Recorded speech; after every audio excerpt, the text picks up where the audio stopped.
certaine présence de peur pour maintenir votre instinct vital. Parce que la peur, en fait, en elle-même n'est pas à éradiquer. Il ne faut pas éradiquer la peur. La peur en elle-même ne doit pas être complètement éradiquée. Parce que quand vous éradiquez complètement la peur, c'est que vous détruisez en grippe, parce qu'on ne peut pas détruire la première racine, vous détruisez déjà l'amour. Parce que les deux vont de pair automatiquement. Si vous dites qu'il ne doit pas y avoir complètement d'ombre, c'est que ce qui doit projeter l'ombre ne doit pas exister non plus. Donc l'amour aussi ne doit pas exister. Si l'amour existe, c'est que la peur doit exister. Puisque la peur, c'est l'ombre de l'amour. La peur, c'est l'absence de l'amour qui est la peur. Donc si vous dites, je dois être trop courageux, vous allez pleurer un beau jour.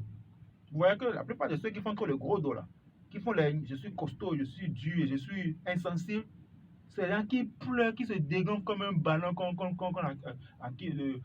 auquel on a introduit une aiguille. Ils fanent comme des roses qu'on met sous le soleil. L'émotion de la peur est naturelle, est très importante pour le métabolisme, pour évacuer le stress. Pleurer, c'est important. Avoir peur, pleurer, c'est important. Avoir peur pour la sécurité de sa famille, c'est important. C'est un instinct vital qu'il faut entretenir. Parce que dès lors que vous êtes insensible à vos enfants, à votre famille, eh bien, vous êtes à un danger pour la société.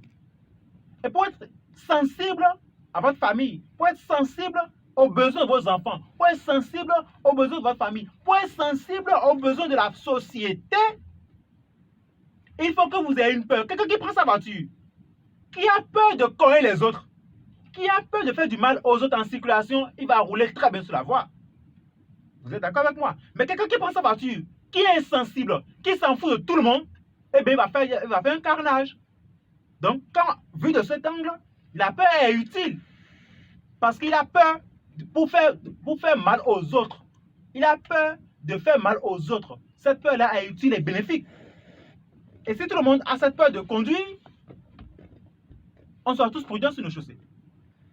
Donc, je ne dis pas d'éradiquer la peur. Vous ne pouvez pas éradiquer ce que vous êtes en particulier, ce qui vous a constitué. L'ombre, en fait, j'avais.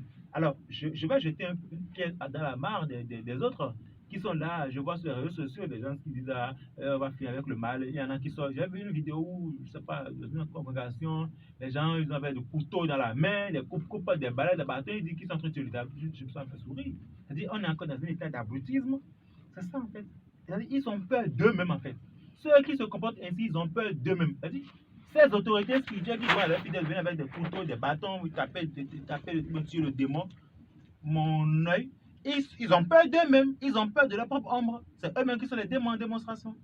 La peur est utile dans une certaine proportion. La peur est utile dans une certaine proportion. Parce que sa présence nous signifie qu'il y a son contraire qui est là.